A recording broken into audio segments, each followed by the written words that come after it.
Alors pour moi, le plus important, je pense que c'est déjà de faire un travail sur soi-même et d'arriver en fait à définir le plus clairement possible un cadre.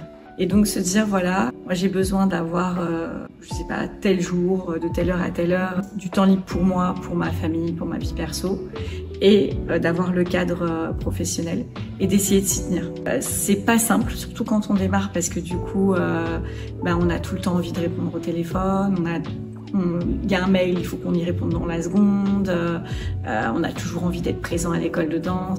Quand on lance une activité, c'est presque nécessaire, de toute façon, de s'investir autant. Mais voilà, il ne faut pas que ça soit au détriment de sa vie perso.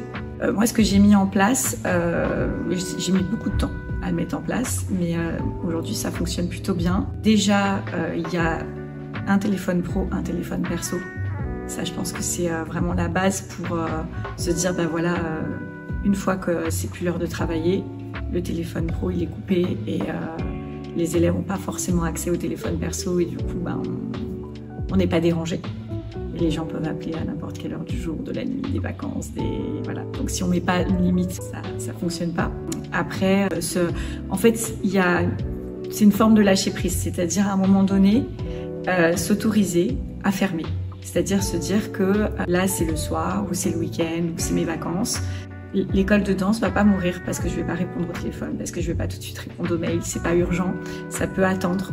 Et effectivement, ça peut attendre.